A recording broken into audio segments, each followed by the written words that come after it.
Lily était de Seattle. Je l'avais rencontrée en ligne lorsqu'elle m'avait ajouté sur Facebook et nous avions commencé à discuter. Comme j'avais plusieurs amis à Seattle, j'étais plongé dans le monde des clubs et des fêtes. Lily aurait pu être n'importe qui, quelqu'un que j'avais rencontré lors de CS nuits frénétiques avec des lumières multicolores éblouissantes, des lasers, des stupéfiants et des excès d'alcool. J'avais rencontré trop de gens à Los Angeles et à Las Vegas pour me rappeler de tout le monde, et je voyais souvent des visages familiers, peu importe où j'allais. Lily aurait pu être l'une d'entre eux, je pensais. Mais non, Lily s'est révélée être une parfaite inconnue qui aurait probablement été blessée, ou pire, si elle ne m'avait pas ajouté sur Facebook ces jours-là. D'après ce que j'ai pu comprendre de notre conversation à l'époque, Lily était une jeune Chinoise fougueuse, impulsive et colérique, qui venait tout juste d'avoir 19 ans, ce qui la rendait environ 7 ans plus jeune que moi à ce moment-là. Sa personnalité était en totale opposition avec la mienne, car je suis une personne réfléchie et réservée, préférant utiliser mon temps de manière plus productive en dehors de la vie festive, que je quittais d'ailleurs rapidement. Elle aimait les jeux vidéo, les fêtes comme un style de vie, les trucs asiatiques en général, comme le thé boba et les dramas coréens, et menait elle-même une vie dramatique. Elle avait l'air riche, à en juger par ses publications sur Facebook, et possédait son propre condo à Seattle, près d'une université où elle étudiait. Bientôt, elle disait qu'elle aurait une belle voiture. Ses parents avaient une sorte de grande entreprise en Chine, le genre habituel de riches familles asiatiques. Je ne sais pas pourquoi Lily m'a ajouté, et elle ne m'a jamais vraiment expliqué pourquoi non plus. C'était probablement une erreur de clic ou une demande faite en état d'ébriété. Mais nous avons commencé à discuter, et nous avons eu des conversations assez intéressantes pendant plusieurs mois. Lily se disputait constamment avec des gens sur Facebook et participait à toutes sortes de drames sur Internet.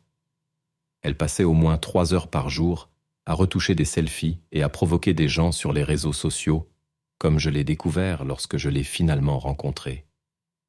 Un jour, je lisais un livre et je me suis connecté à Facebook pour faire une pause. Les mises à jour de statut de Lily sont apparues dans mon fil d'actualité. Elle semblait absolument désespérée, immensément triste. Je lui ai envoyé un message pour lui demander ce qui se passait, et à ma grande surprise, elle m'a dit qu'elle était tout près de l'endroit où je vivais en Californie.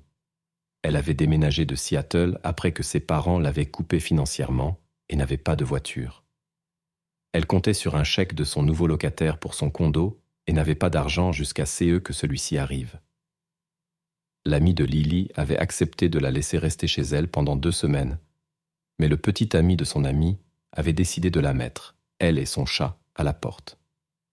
Elle dormait littéralement dans la rue. Elle avait dormi dehors pendant au moins 2 jours et n'avait pas mangé depuis au moins 1 journée. Cela m'a fait beaucoup de peine, alors je lui ai proposé de l'emmener manger un morceau rapidement pour qu'elle puisse parler et tout déballer à quelqu'un qui l'écoutait. J'ai déjà eu de bons amis dans cette situation auparavant, et elle semblait appeler à l'aide. Alors je me suis dit que si je pouvais potentiellement sauver quelqu'un, ce serait bien. Le quartier où se trouvait Lily n'était pas sûr. Je n'aimais pas l'idée qu'elle dorme dehors dans un endroit froid et malfamé. Il y avait quelques personnes louches qui traînaient le long des trottoirs. Nous nous sommes rencontrés en personne pour la première fois. Lily avait dormi dans l'arrière-cour d'une maison à vendre dans le quartier et n'avait rien mangé depuis 2 jours.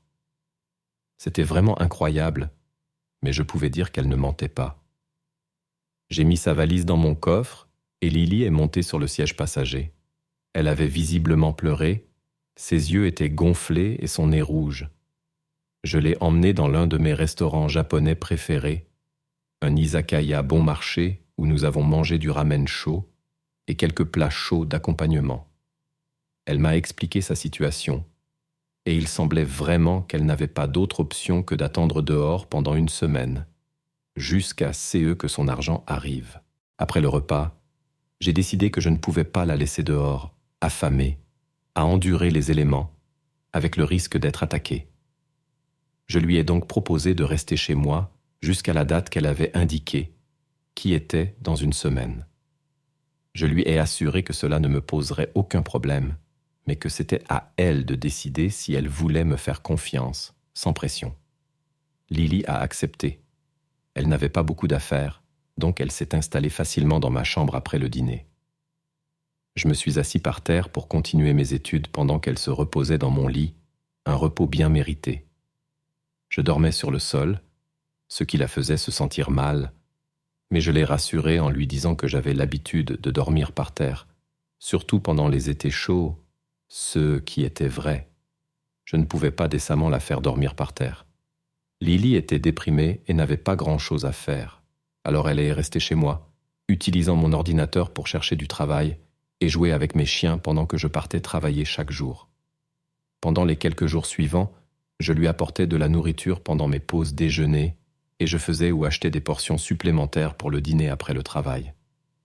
Peu à peu, elle allait mieux et nous nous sommes retrouvés à discuter sincèrement tous les soirs jusqu'à l'heure du coucher. J'étais content qu'elle se sente mieux. À ma grande surprise, au milieu de la nuit, alors que nous discutions, elle m'a demandé si je pouvais être son petit ami, car j'avais été si gentil avec elle.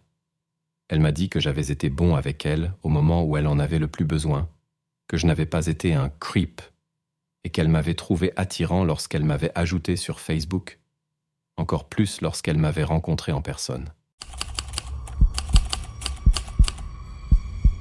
Bien que j'aime entendre des histoires de paranormal et que je sois en quelque sorte un 1906 croyant, je suis également assez sceptique.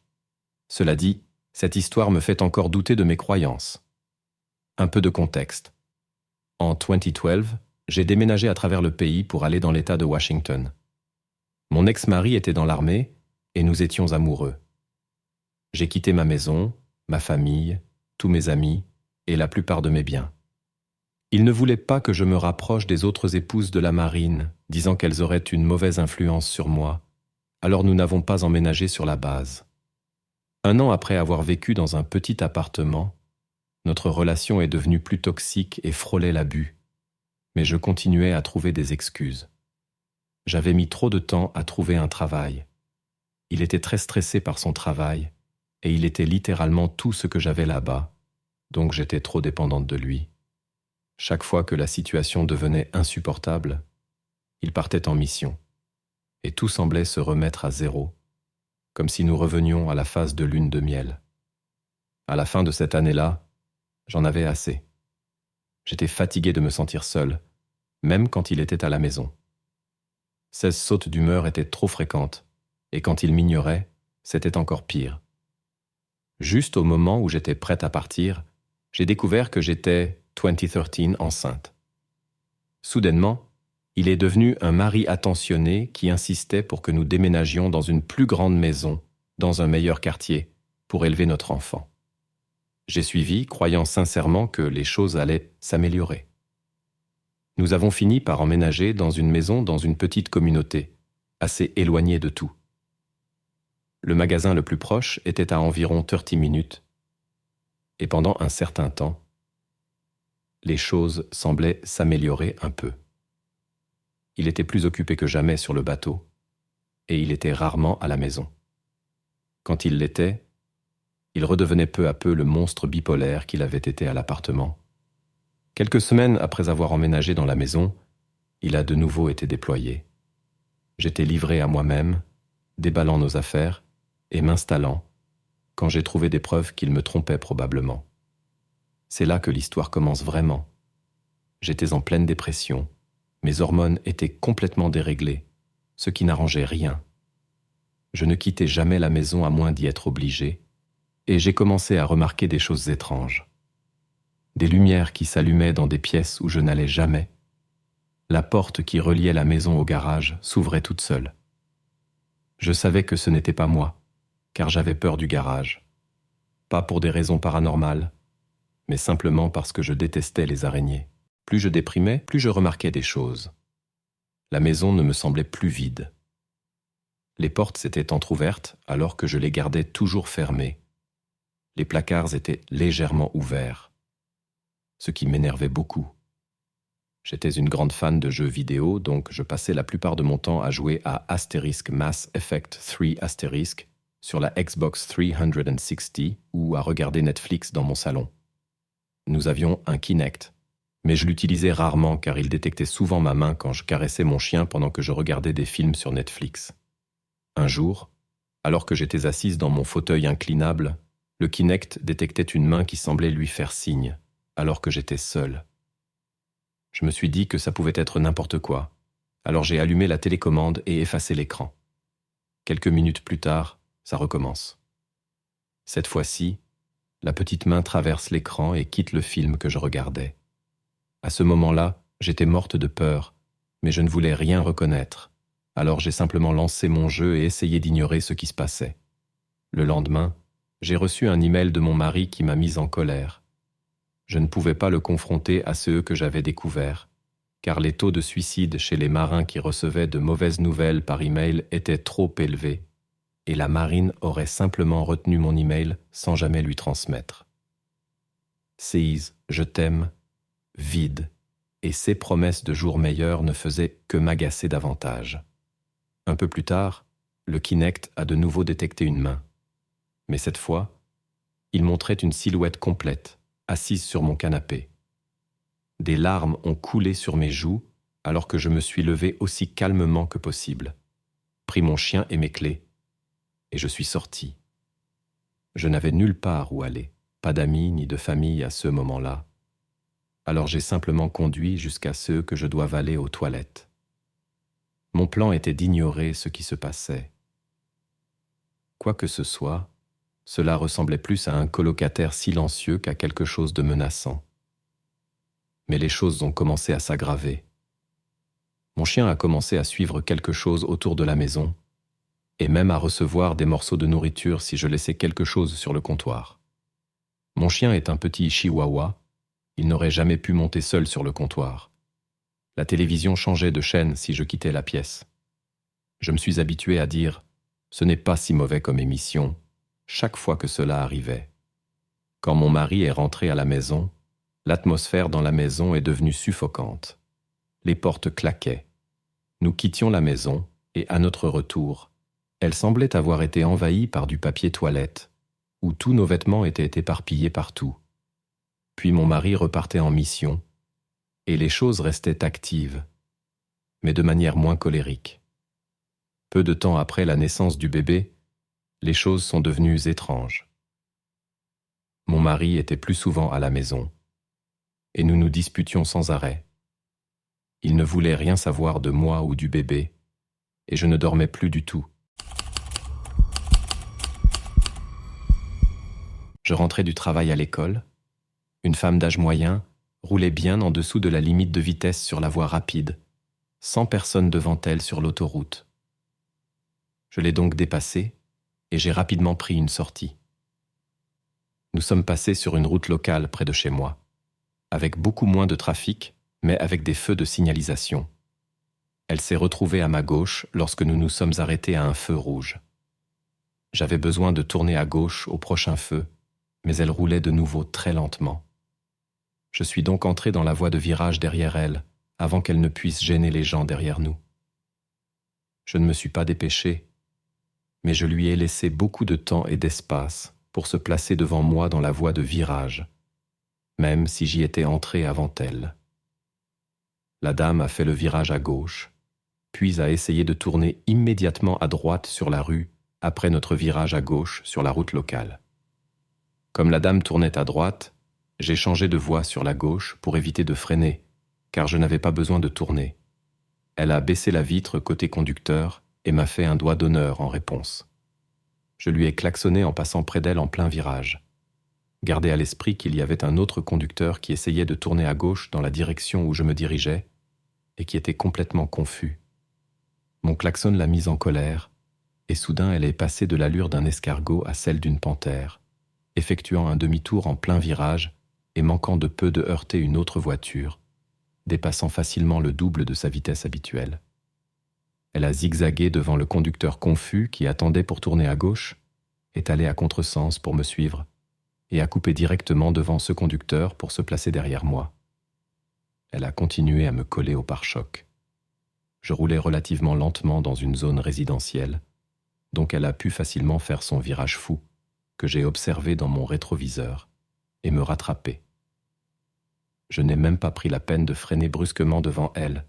Je me suis simplement arrêté normalement au panneau de stop. Je ne voulais pas d'autres problèmes, et je ne voulais pas qu'elle me rentre dedans. J'ai réalisé qu'elle allait continuer à me suivre. Alors je me suis arrêté avant d'arriver chez moi, je me suis garé sur le côté, et elle s'est arrêtée derrière moi.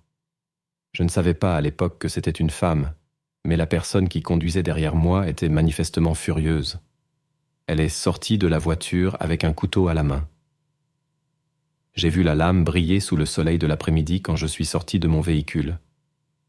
C'est à ce moment-là que j'ai réalisé que c'était une femme. Heureusement, j'avais une machette de camping dans ma voiture. Alors je l'ai attrapée sur la banquette arrière. À ce moment-là, je voulais simplement qu'elle parte. Je n'étais même pas en colère. Je ne comprenais juste pas pourquoi elle agissait ainsi. La dame ne mesurait probablement pas plus d'1,52 m ou 3. Elle était hispanique, ronde et très en colère. Mais quand elle a vu ce que je tenais, même si je ne brandissais pas la machette, elle a immédiatement sauté dans sa voiture et a démarré en trombe. Je ne veux même pas imaginer ce qui aurait pu se passer si je n'avais pas eu d'arme dans la voiture, ou si ce conducteur avait été un homme grand et agressif au lieu d'une petite femme, ou si ce conducteur avait eu une arme à feu au lieu d'un couteau. Même si je n'avais pas l'intention d'utiliser ma machette, j'étais tellement reconnaissant de l'avoir avec moi. Pour ceux qui se demandent, c'est une machette Cold Steel, et depuis, je la garde toujours dans ma voiture. Quand j'étais petit, mon beau-père travaillait de nuit dans une station-service à la périphérie de Reno, dans le Nevada, dans un quartier plutôt agréable, juste avant de prendre la route vers les montagnes de la Sierra Nevada et le lac Tahoe. C'était également la route pour atteindre Donner Pass, où les pionniers, notamment la famille Reed, se sont retrouvés bloqués par la neige lors de leur voyage vers la Californie et ont fini par manger leurs compagnons morts pour essayer de survivre. À l'époque, la zone était encore assez nouvelle et la station Shell était vraiment bien. Il y avait plusieurs autres commerces dans les environs, comme un magasin de bagels et une épicerie, et tout était fait de boiseries très sombres. Mon beau-père n'a jamais eu de problème en travaillant de nuit, bien qu'il m'ait raconté qu'il rencontrait parfois des personnages intéressants et qu'il avait même des habitués avec qui il s'était lié d'amitié. Il était le seul à travailler pendant le service de nuit, et il nous racontait souvent des histoires de fantômes qui aimaient embêter les autres employés, comme éteindre les lumières, ouvrir ou fermer la porte des toilettes, ou faire tomber des snacks des étagères. Mais étant un grand sceptique, mon beau-père ne croyait à aucune de ces histoires, et comme il ne lui était jamais rien arrivé, il les ignorait. Jusqu'à une certaine nuit. Mon beau-père travaillait lors d'une de ses nuits habituelles, et c'était plutôt calme.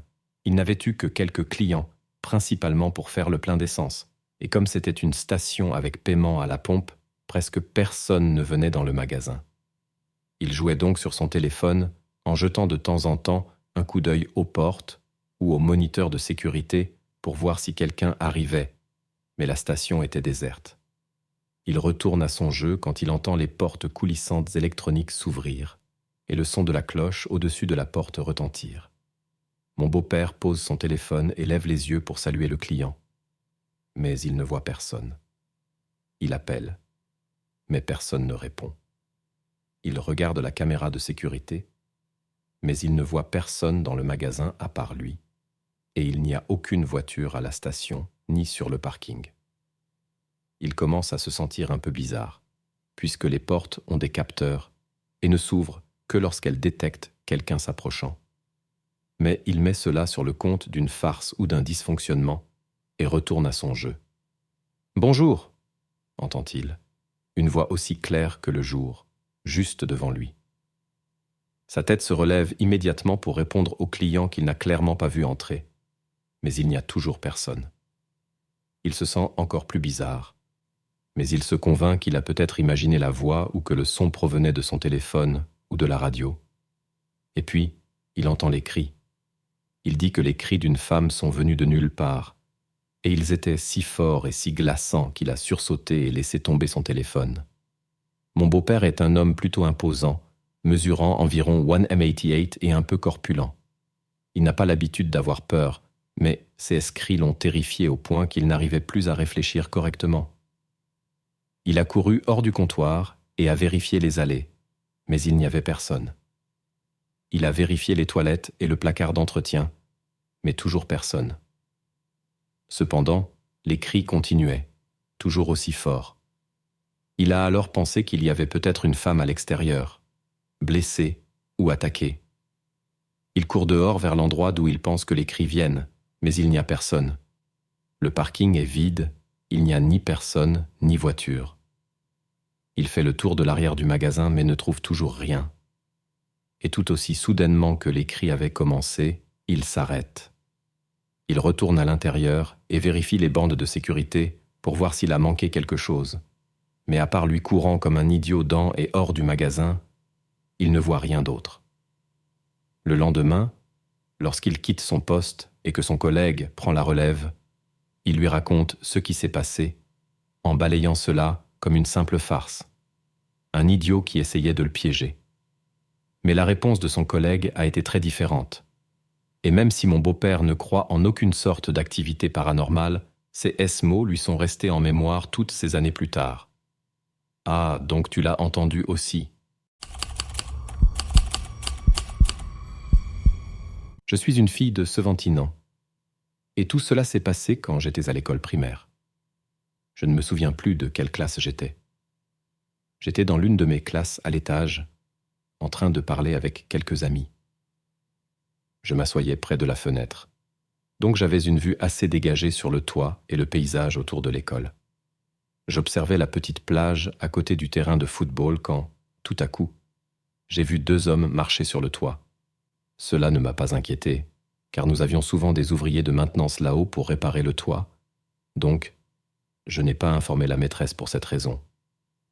Je remarquais qu'ils se tenaient là et discutaient de temps en temps. Je n'y ai pas trop pensé, et j'ai repris ce que je faisais.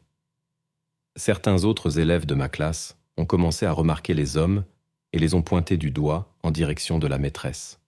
Elle a regardé, un peu à contre-cœur, et a vu les hommes marcher sur le toit et s'accroupir à certains moments. Tout le monde regardait par simple curiosité. Nous avons tous aussi remarqué sur le toit quelque chose, je ne me souviens plus exactement quoi, qui était déplacé comme une vis. Les hommes regardaient autre chose et ne l'ont pas remarqué. La maîtresse est allée à son bureau, a pris son talkie-walkie et a appelé les ouvriers de maintenance. Elle nous a dit qu'ils avaient manqué un endroit. Nous avons tous ri, et elle continuait d'appeler l'un des ouvriers par son nom dans le talkie-walkie sans obtenir de réponse. La maîtresse parlait encore quand, tout à coup, la cloche a sonné pour le déjeuner. Nous sommes tous sortis et avons couru dans le couloir. J'ai couru si vite que je suis arrivé parmi les premières personnes à la cafétéria. Dans notre cafétéria, il y a 5 grandes fenêtres du sol au plafond, et j'ai remarqué qu'une voiture gris foncé était garée près de la fenêtre. Une amie et moi avons couru vers la fenêtre pour regarder, car il n'y avait jamais de voitures autorisées à se garer là. Juste au moment où nous sommes arrivés à la fenêtre, le principal a pris la parole dans le haut-parleur pour dire que l'école était en confinement et que CE n'était pas un exercice. Toujours à la fenêtre, j'ai vu les hommes descendre par le côté de l'école et courir vers la voiture. Ils portaient tous les 2 des masques de crâne et nous ont remarqués en train de les regarder. Ils ont sauté dans la voiture et sont partis à toute vitesse. Un enseignant a couru vers nous et nous a tirés dans la cuisine. Tout cela s'est passé en l'espace de 30 secondes. Nous avons attendu dans la cuisine pendant un moment jusqu'à ce que le confinement soit levé. Les flics n'ont jamais retrouvé les types. L'école a fini par installer de nouvelles caméras de sécurité. Cet incident a provoqué une colère chez les parents, car il n'y avait pas de bonnes caméras de sécurité à l'époque. Cette histoire me semble toujours incroyable, et j'espère qu'aucune autre école ne sera jamais ciblée par ces deux types. J'ai emménagé dans la maison de mon enfance avec mes parents quand j'avais 18 mois. Il est compréhensible que je ne me souvienne pas d'avoir vécu ailleurs avant cela. Notre maison était construite sur le site d'une ancienne forge, ceux qui avaient donné son nom à notre petit bout de rue. Aussi loin que je me souvienne, je partageais ma chambre avec un chat noir. C'était une entité qui, chaque nuit, passait à travers la vitre de ma fenêtre, qui ne pouvait pas s'ouvrir. Seule la partie supérieure s'ouvrait, mais pas le panneau principal, pour des raisons de sécurité. Il se faufilait autour de mon store et marchait le long du mur au-dessus de tous mes jouets. L'ombre de sa silhouette montrait des bosses correspondant à chacun de mes jouets. Par exemple, ma poupée Cindy et mes Care Bears avaient des versions en ombre, à environ 1 demi-mètre au-dessus de leur emplacement réel. Peu importe le jouet, l'ombre le représentait toujours. Allongé dans mon lit en hauteur sans le lit du bas, je voyais Chat Noir contourner ma porte partiellement ouverte. Puis, je laissais la porte se refermer, et il disparaissait de ma vue. Je ne savais pas pourquoi je l'appelais mon Chat Noir, car ce n'était qu'une ombre sans forme ni contour, ni pourquoi je savais que c'était un lui. Mes parents étaient au courant de Chat Noir, mais ne m'ont jamais posé de questions à son sujet. À l'âge de Tennant, je ne pouvais pas dormir tant que Chat Noir n'avait pas fait son passage. Et quand j'étais fatigué, je l'appelais pour pouvoir dormir. Il ne venait qu'après mon appel, comme s'il attendait que je le sollicite. Nous avons déménagé de cette maison quand j'avais 13 ans. Quelques années plus tard, mon esprit d'adolescente pensait que j'avais tout inventé. Alors, j'ai demandé à ma mère à propos de Chat Noir. Ce qu'elle m'a raconté m'a étonné et m'a fait me demander pourquoi nous n'avions pas quitté cette maison plus tôt. Ma mère pensait que Chat Noir était un ami imaginaire, jusqu'à une nuit où elle était encore à l'étage et m'a entendu l'appeler. Elle a attendu, puis elle a vu l'ombre glisser hors de ma chambre, descendre le couloir, passer devant elle, puis descendre les escaliers et sortir de la maison par la fenêtre en bas. Ma mère m'a dit que Chat Noir n'avait pas de forme, mais qu'il était de la taille d'une panthère noire et qu'il se déplaçait comme un chat. Mes parents avaient décidé de ne pas me dire qu'ils l'avaient vu. Mais ma mère m'a avoué qu'elle m'avait demandé si j'avais déjà eu peur de Chat Noir. À quoi j'avais répondu avec mes mots d'enfant que Chat Noir était mon ami. Je suis maintenant adulte, avec des enfants presque grands, mais mon petit Chat Noir me manque toujours. J'espère que la personne qui vit dans mon ancienne chambre est amie avec mon Chat Noir. Je suis en vacances de printemps et je passais la nuit chez mon petit frère. J'étais avec lui et sa mère, et nous avions prévu d'aller camper dans les bois derrière leur appartement, car ils venaient d'acheter une tente et 3 matelas gonflables. Les bois derrière les appartements sont très grands et un peu populaires parmi les habitants de la région, même s'ils sont techniquement interdits d'accès. L'été précédent, la mère de mon frère et une de ses amies avaient construit un campement improvisé au fond des bois pour que nous puissions camper, donc nous avions déjà un endroit où rester. Cela a pris 2 voyages et 4 sacs pour transporter tout, mais après environ 30 minutes de transport de matériel, nous avions enfin tout le nécessaire pour camper confortablement. Nous avons monté la tente et allumé un feu vers 16h. À 18h, mon frère et sa mère étaient encore en train de s'occuper du feu, et j'étais allongé sur mon matelas gonflable, regardant des vidéos sur YouTube avec des écouteurs, quand un homme est entré dans notre camp et a commencé à discuter avec la mère de mon frère. Au début, je pensais qu'il s'agissait de l'ami qui avait aidé à construire le camp. Mais en le regardant, je me suis rendu compte que je ne le reconnaissais pas. Et à en juger par le regard qu'elle m'a lancé, elle non plus. Je suis resté dans la tente, écoutant leur conversation. Je l'ai entendu lui demander « Alors, à quelle distance sont les appartements? Combien de temps faut-il pour y aller à pied ?» Elle lui a répondu que cela prenait 15 minutes, ce qui était un mensonge, car cela prenait plus de temps. Mais elle voulait lui faire croire que nous étions plus proches pour qu'il pense que nous pouvions partir rapidement en SAS de besoin. Pour résumer, elle lui a donné des hot dogs et de l'eau, et il est parti environ 5 minutes après. La mère de mon frère est ensuite venue dans la tente, et ce qu'elle m'a dit m'a fait bondir le cœur. Nous devons partir maintenant. J'ai rapidement rassemblé mes affaires pendant qu'elle mettait toutes les couvertures et oreillers dans un sac. Nous sommes partis précipitamment et, heureusement, nous sommes rentrés sains et saufs. Une fois à l'intérieur, je lui ai demandé pourquoi elle était si effrayée. Elle m'a dit qu'il s'était présenté sous un faux nom, disons John Doe. Il lui avait dit qu'il était recherché pour être interrogé par la police parce qu'il s'était trouvé au mauvais endroit au mauvais moment. Elle a également remarqué qu'il posait beaucoup de questions sur la police et qu'il avait quelques coupures sur le visage. Avant de partir, il avait dit qu'il reviendrait plus tard. Elle avait attendu qu'il soit suffisamment loin pour commencer à ranger. Nous avons essayé de chercher son nom sur le site de la police de notre ville, mais nous n'avons rien trouvé. Je n'ose pas imaginer ce qui aurait pu se passer si nous étions restés là cette nuit-là, et j'en frissonne encore à l'idée. Permettez-moi de planter le décor. Nous sommes le 22 avril 2019. J'ai 16 ans, je mesure 1m70. Je suis un jeune homme blanc conservateur vivant dans une petite ville appelée Conway, Arkansas, avec une population de 65,000 habitants. Voici où l'histoire commence. Je nettoyais les grains de maïs que je donne à mes rats, et j'ai trouvé un épi qui avait un peu de moisissure dessus. Bien sûr, je ne vais pas donner ça à mes rats, même si eux n'étaient qu'une petite tache de moisissure. J'étais extrêmement en colère parce que je l'avais acheté dans la section des produits frais de mon Walmart local. Je me suis dit que je pourrais l'utiliser comme appât pour la pêche à la carpe, qui est mon passe-temps favori. Après avoir terminé ma tâche, je me prépare à aller à la crique, car je comptais déjà y aller pour attraper du bar. La crique où je pêche se trouve à quelques kilomètres de chez moi. J'attache mes cannes à pêche sur le côté de mon vélo et je pars. J'arrive à mon endroit habituel pour pêcher la carpe, et presque instantanément, je commence à en attraper.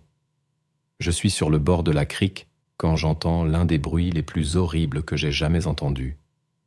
Je réalise que cela vient d'un des faucons rouges que nous avons près de la crique. Je pose ma canne sur un bâton fourchu et marche à environ 10 mètres de mon emplacement. Là, je le vois. Un grand faucon rouge avec une petite pierre coincée dans sa poitrine. Sous l'impression que des gamins stupides, n'ayant aucune idée de la beauté du rapace qu'ils venaient de tuer, avaient fait ça, je sors mon téléphone et j'appelle les services des parcs et loisirs. Pendant que je suis en ligne avec l'opérateur, je remarque que la pauvre créature respire encore. Mais ne vous méprenez pas, même si elle respire, elle est aussi bonne que morte. L'opérateur me demande de vérifier brièvement les environs pour tout signe évident de piège ou d'interaction humaine avec l'environnement. C'est alors que j'entends, très clairement, le bruit de pas lourds qui courent. Je vois le coupable. Et ce n'est pas quelque chose avec lequel je suis à l'aise. Il s'agit d'un homme encapuchonné qui fuit la scène. Il disparaît dans les hautes herbes sans prévenir, et puis plus rien. Je parle ensuite avec un agent de la faune qui me remercie d'avoir signalé un animal tué de manière suspecte. Et maintenant, des heures plus tard, je ne peux pas m'empêcher de penser à eux que j'ai vus. Une chose est sûre, ce pauvre faucon restera toujours dans un coin de mon esprit. Quand j'étais plus jeune, vers 7 ou 8 ans, j'ai déménagé d'une petite ville joyeuse à la grande ville où je vis encore aujourd'hui. Nous avons emménagé dans un joli petit quartier du centre-ville. Nous avions des voisins de chaque côté de notre maison et ils semblaient sympathiques. D'un côté, il y avait un couple avec une petite maison à l'arrière où vivait l'un de leurs amis à qui ils laissaient la place. De l'autre côté, un autre couple que nous ne connaissions pas très bien, mais ils ne font pas partie de l'histoire. Les voisins qui sont pertinents pour cette histoire sont le couple et l'homme vivant dans la petite maison à l'arrière. Pour cette histoire, je les appellerai Jay, Frida dans la maison principale et Ray à l'arrière. Ils semblaient gentils et nous avons été invités chez eux plusieurs fois. Ils avaient une petite maison agréable, pas la plus propre, mais la nôtre non plus, donc pourquoi juger? Quand nous allions leur rendre visite et traîner, ils avaient l'un de ces clichés de vent blanc un peu effrayants dans lequel ils nous laissaient entrer pour regarder ce qu'il y avait dedans. Puis, en plaisantant, ils fermaient la porte et la verrouillaient pour nous faire peur, car nous étions petits à l'époque. Nous étions terrifiés, frappant sur la porte jusqu'à presque tomber, quand Jay l'a finalement ouverte en riant comme un fou. tandis que nos parents et Frida nous regardaient, choqués. Quelques années plus tard, quand j'avais environ tant ou 11 ans, nous avons commencé à remarquer des voitures de police devant leur maison ou devant la nôtre. Cela est arrivé plusieurs fois avant qu'ils ne viennent frapper à notre porte pour parler à nos parents. Je ne suis pas complètement sûr de c'est eux dont ils ont parlé, mais cela avait un rapport avec des cris forts et des bruits de fracas qu'ils avaient entendus et qu'ils entendaient depuis un moment. Ils ont continué à poser des questions, puis sont partis. Nos parents nous ont dit de rester à la maison pour le reste de la nuit. Avançons jusqu'à l'année dernière, nous avons déménagé dans une nouvelle maison, mais pour des raisons personnelles, sans lien avec nos voisins étranges. Nous avons découvert que Frida, notre voisine, avait rompu avec Jay et qu'il vivait désormais dans sa voiture, le van blanc effrayant. Il avait commencé à stationner dans le parking du lieu de travail de ma mère. Les gens ont commencé à se poser des questions lorsque le van ne bougeait pas du parking et que personne n'en sortait après plusieurs jours. Quelqu'un a finalement appelé la police. En regardant par les fenêtres, ils ont remarqué qu'elles étaient bloquées par des rideaux. Ils ont donc ouvert manuellement la porte et l'ont trouvé mort sur le sol. Nous n'avons jamais su la cause de sa mort, mais nous pensons que c'était soit à cause de la chaleur, car c'était l'été, soit un empoisonnement à l'alcool ou une overdose de drogue. Mais je suppose que nous ne le saurons jamais.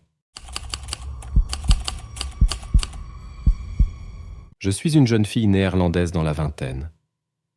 Quand j'étais plus jeune, j'avais une meilleure amie. Nous nous sommes rencontrés à la maternelle et sommes immédiatement devenus amis. Elle était ukrainienne, mais avait déménagé aux Pays-Bas à l'âge de 5 ans. Lorsque nous avions environ 13 ans, elle a commencé à devenir un peu rebelle. Un jour, je dormais chez elle, et sa mère devait travailler jusqu'à tard dans la nuit. Dans l'après-midi, nous sommes sortis pour nous occuper de quelques chevaux dont nous avions la charge. Nous ne possédions pas les chevaux, mais nous pouvions les monter, les brosser et les nourrir avec les fournitures que les propriétaires nous laissaient. Quand nous sommes rentrés chez elle, il était déjà l'heure de dîner. Mon amie Alena et moi avons mangé, puis nous sommes allés jouer sur l'ordinateur. C'est alors que j'ai reçu une notification sur mon téléphone. Un SMS.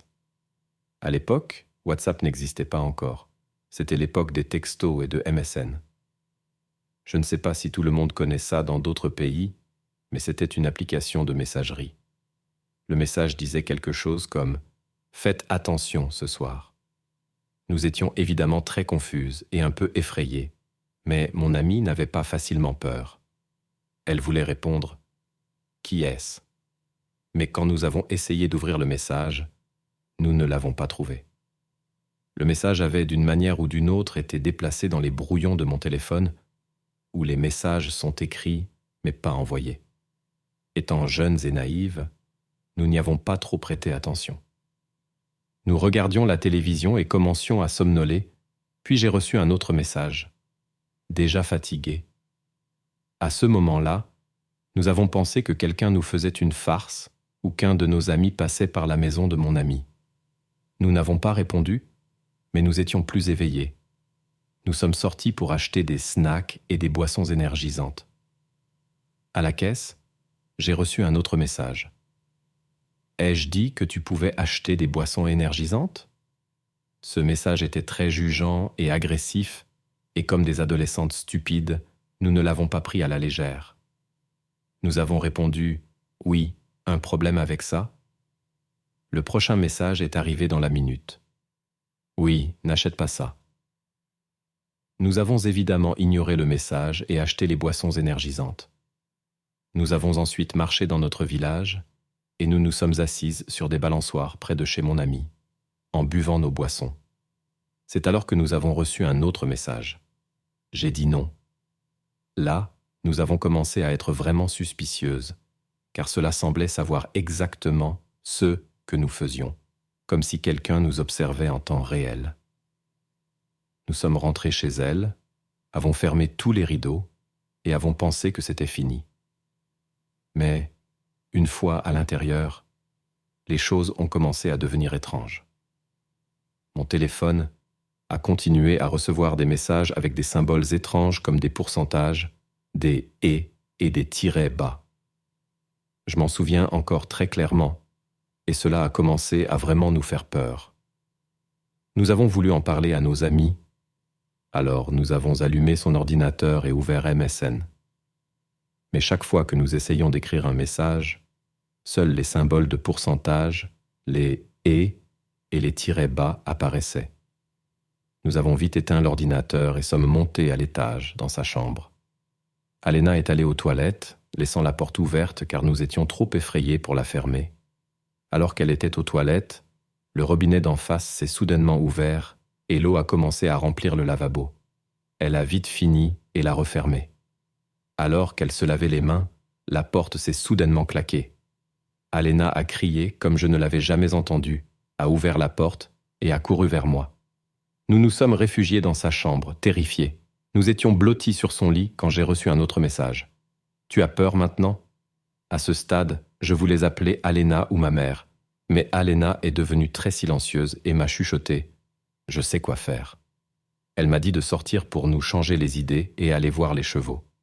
En chemin, elle m'a raconté une histoire de l'année précédente. Elle et sa cousine avaient fait un rituel stupide qu'elles avaient trouvé en ligne, en demandant à la lune de leur porter chance en utilisant du sang. Elle pensait que ce n'était pas une coïncidence que cela se produise exactement 1 an plus tard, et qu'il fallait refaire le rituel pour maintenir la promesse. Cette histoire se déroule dans le désert de l'Arizona. Mon père et moi sommes en voyage de camping avec le reste de notre famille, mais en raison de la taille de notre famille, nous avons dû prendre 2 voitures, une voiture pour les garçons et une pour les filles. J'ai 3 sœurs, mais j'étais le seul garçon.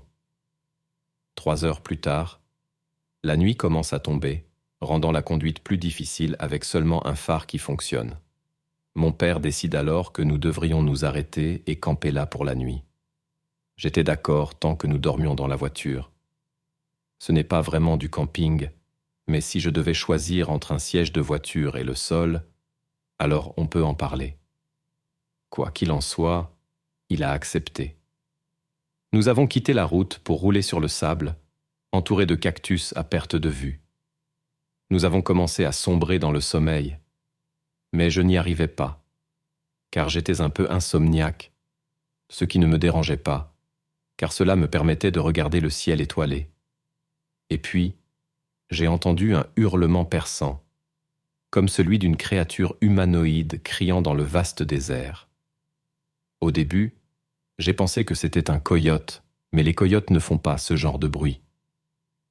Paralysé de peur, j'ai regardé par la fenêtre pour voir une créature grande et maigre, se tenant à 4 pattes sur des appendices extrêmement longs et anormaux. À première vue, elle se fondait dans le paysage avec les cactus environnants, avec une peau apparemment épineuse. Mais je ne me suis pas contenté de jeter un coup d'œil et de détourner le regard. J'étais en train de la fixer, jusqu'à ce que mes yeux croisent ces 2 petits points blancs. C'est tout ce que je pouvais voir. J'ai failli me faire dessus lorsque la créature s'est précipitée sur notre petite voiture, qui aurait facilement pu être renversée avec peu d'efforts. J'imagine que tout ce vacarme a réveillé mon père, car avant que je ne m'en rende compte, nous roulions à toute vitesse hors du sable pour revenir sur la route. Soudain, la vitre arrière a explosé sous l'impact de la main à 2 doigts de la créature, envoyant des éclats de verre partout, même dans sa propre main. Elle ne nous a pas suivis bien longtemps, car avec des morceaux de verre incrustés dans sa main, elle a commencé à ralentir et à boiter en s'éloignant, laissant des traces de sang sur la porte arrière. Nous avons continué à rouler sans jamais regarder en arrière, terrifiés à l'idée de la revoir. Finalement, nous avons dû nous arrêter en rejoignant le reste de la famille.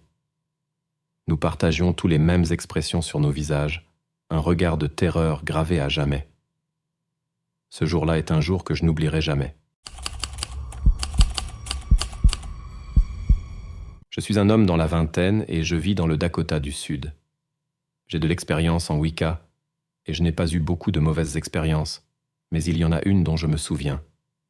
Il y avait un rituel que je voulais essayer, mais j'avais besoin de plus d'une personne pour le réaliser. Alors j'ai invité une de mes amies à m'aider. Je savais qu'elle voulait en apprendre un peu plus auprès de quelqu'un d'expérimenté. Pour référence, mon amie avait quelques années de moins que moi. C'était une petite fille patiente avec des cheveux courts et colorés. J'ai donc organisé une nuit près d'un lac local pour réaliser ce rituel. Et je tiens à préciser que ce rituel n'était pas exactement de la bonne magie. Ce n'était pas de la magie noire, mais plutôt un type de magie entre les deux. Mon ami et moi avons convenu d'une date, et nous nous sommes retrouvés à l'endroit prévu. Je lui ai expliqué à quoi elle devait s'attendre et ce qu'elle devait faire. Je lui ai dit qu'elle devait tout suivre à la lettre. Sinon le rituel ne fonctionnerait pas. Elle a accepté, et nous avons commencé. J'ai allumé un petit feu et placé mon chaudron de fortune au centre. Puis j'ai ajouté les premiers ingrédients. Le premier quart de notre cérémonie est passé rapidement, mais j'ai alors entendu un buisson bouger derrière moi. Je pensais que c'était simplement une petite créature qui passait, alors je n'y ai pas prêté attention. Nous étions à mi-chemin du rituel quand nous avons entendu un bruit fort, comme une branche qui se cassait. Cela m'a rendu un peu plus nerveux quant à qui nous entouraient ou à qui pouvait nous observer. Après cette deuxième interruption, j'ai accéléré le processus pour terminer le rituel. Pendant la prochaine heure, j'ai continué à entendre des chuchotements derrière moi et au loin dans l'obscurité devant moi. À ce stade, mon amie commençait aussi à entendre des bruits et devenait mal à l'aise, car elle n'était pas aussi habituée à ce genre de choses que moi. Je lui ai dit de s'asseoir devant le feu, pendant que je me tenais derrière elle. Elle lisait dans mon grimoire, et je sentais que quelqu'un nous observait. Je lui ai demandé d'ajouter 3 grosses bûches au feu pour éclairer un peu mieux la zone. Après quelques minutes, les bûches ont finalement pris feu et ont éclairé environ 50 mètres autour de nous. C'est alors que j'ai vu une silhouette grande et mince à la lisière de la lumière de notre feu. Mon amie l'a vue aussi et a commencé à trembler. Sans bouger, elle a murmuré mon nom et m'a demandé « Qu'est-ce qu'on fait ?» Je lui ai dit de ne pas bouger, que tout ce que nous devions faire était de réciter une courte invocation, fermer le livre et éteindre le feu. La silhouette avait des yeux rouges brillants, et j'ai enfin pu distinguer un manteau noir en lambeaux couvrant la créature, avec des bras longs et maigres, faits uniquement d'os. Avant que je puisse bouger, j'ai crié les derniers mots de l'invocation et fermé le cercle du rituel. Mon ami a claqué le livre, et j'ai jeté du sable sur le feu pour l'éteindre. À l'instant où les flammes se sont éteintes, la créature a poussé un hurlement perçant qui semblait secouer le sol entier. Mon ami s'est effondré, se tenant les oreilles et commençant à pleurer. Je l'ai attrapé et nous avons couru vers ma voiture, garée à environ 200 mètres derrière une rangée d'arbres. Je l'ai mise sur la banquette avant et je suis monté en voiture, fermant la porte derrière nous. J'ai démarré la voiture et nous avons filé hors des arbres. Mais à peine sortis dans la clairière, la silhouette flottait là, à environ 100 mètres devant nous. Je n'ai pas bougé, j'ai regardé mon ami, toujours recroquevillé en boule, pleurant. Ne voulant pas que cette chose la blesse, j'ai regardé de nouveau la créature, et à ce moment-là, elle a poussé un autre hurlement assourdissant. J'ai mis la première et j'ai appuyé sur l'accélérateur pour sortir de là. Juste au moment où j'allais la percuter, elle a disparu dans le brouillard. Je n'ai pas regardé en arrière. J'ai continué à rouler. Nous avions environ 5 kilomètres avant d'atteindre une route pavée et pouvoir rouler plus vite. Le trajet de retour en ville a duré environ 25 minutes et mon amie n'a pas dit un mot. Quand nous sommes arrivés, elle m'a finalement avoué qu'elle savait pourquoi tout cela s'était produit. Apparemment, son ex-petite amie avait consulté un sorcier vaudou pour envoyer un esprit maléfique pour la blesser ou même la tuer, car il était jaloux du temps qu'elle passait avec moi. Au final, elle est devenue ma petite amie, et depuis, nous n'avons pas tenté de nouveaux rituels.